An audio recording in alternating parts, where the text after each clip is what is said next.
Shabbat Shalom, everyone. Allow me to tell you an anecdote about myself, which I am not proud of. I think it actually illustrates what is really wrong with me. Prepare yourself.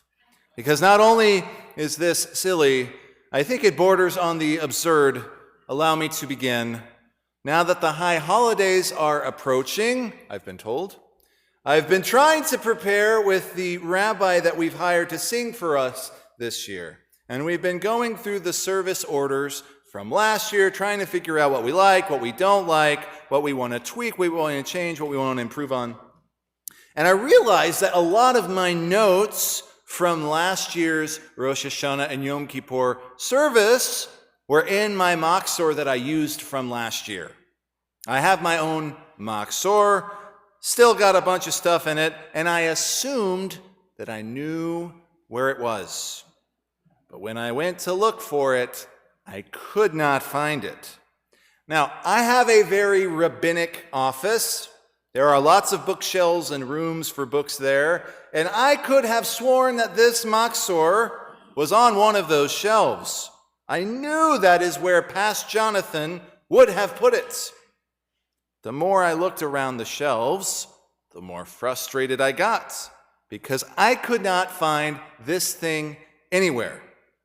Now, obviously, I am a huge nerdy mess, so naturally my office reflects this. There are so many toys and action figures, Batmobiles, and punk rock records in that office, in addition to all of the other Sfarim and holy books that I have in there, that it can make something almost impossible to find. So I looked, and I looked all over the synagogue. I looked in the chapel, I looked in the book room. I knew that Machzor had to be in my office. I brought in other people into my office to help me look for it.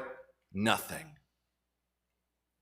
Finally, earlier this week, I was looking for something else, and I noticed the Machzor on the shelf. But let me tell you what Past Jonathan did. Brace yourselves, this is dumb. Past Jonathan put the Machzor on its side, so it was laying horizontal on the shelf, and then Past Jonathan put Batman action figures on top of it. Who does that? I get asked a lot why I like Batman so much. And it's interesting, I can't remember a time I didn't like Batman, because as a kid, what's not to like? He's got a cool suit, he's got a cool car, he's got awesome gadgets. But the more I've thought about it, the more I realize now that the reason I like Batman is because Batman goes out there and he gets it done. He doesn't sit around and complain. He's not whining about laws and policies. He's not writing to his congressmen or putting signs in his yard. No, he's swinging from ropes. He's punching bad guys. Boom, pow. He's throwing batarangs. He's making it happen. For those who don't know the Batman arc or storyline, Batman was conceived by two Jewish guys in 1939, Bob Kane and Bill Finger.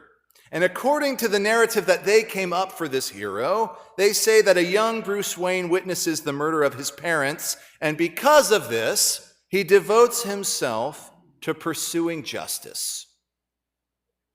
Now, what's interesting about this idea is that it has its roots in Torah. In fact, it's actually in this week's Parshat Shoftim. In this Parsha, the Torah gives us this famous verse, Tzedek, Tzedek, Tirdof, which translates to, justice, justice shall you pursue. Now, obviously, the way in which a comic book character is going to pursue justice is a little bit different than I think what the Torah is advocating for, but at the root of it, I think the sentiment is the same. Many rabbis and learned Jews have tried to tackle this verse, unpack it, figure out what it means.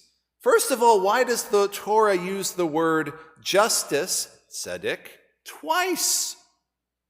Perhaps it wants to stress its importance. And additionally, that word pursue, what does that imply? Well, I think to pursue means that you have to chase something that usually eludes you, or perhaps is actually unattainable to begin with. Many wise men have tried to figure out what justice actually means, and it's harder to define than you think. Friends, just look at the history of justice here in America. Every year around this time, we see lots of spooky decorations, and inevitably we'll see images and figures of witches. Now, in Salem, Massachusetts, they attempted to pursue what they thought justice was, and that was through prosecuting supposed witches.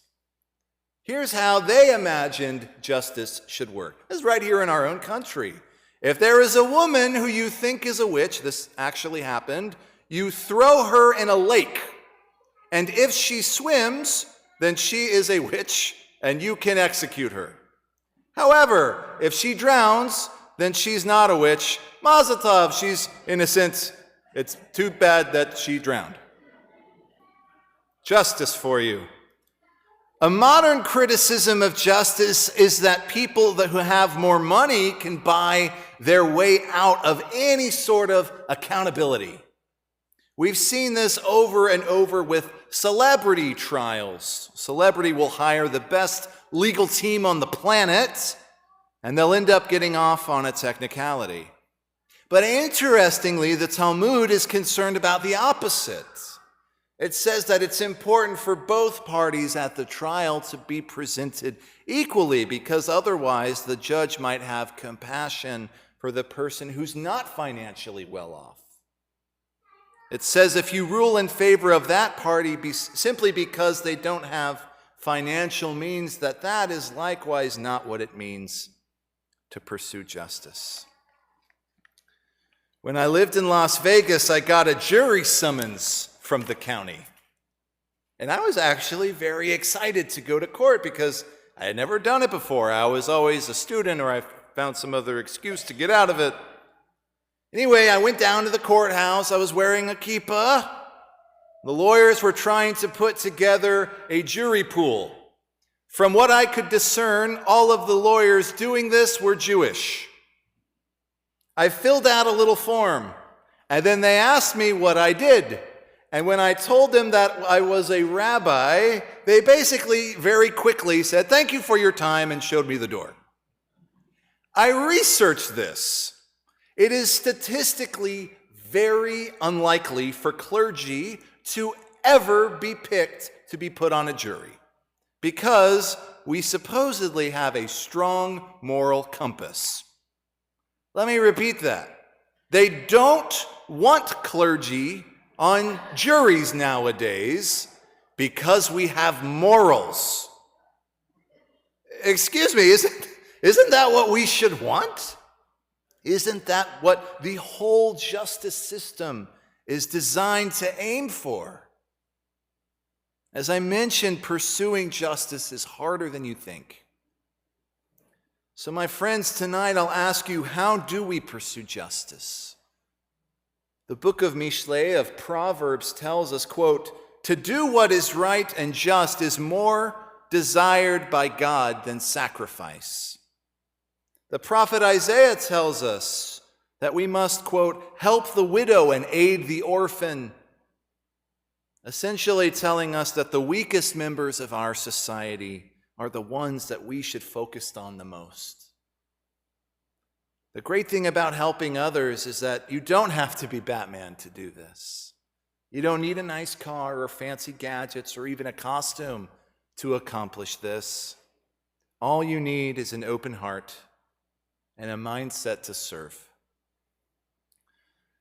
So now that I've found my machzor, I have a renewed sense of purpose for the high holidays, and now I feel like I'm ready to get this show on the road. So put the Rabbi signal in the sky.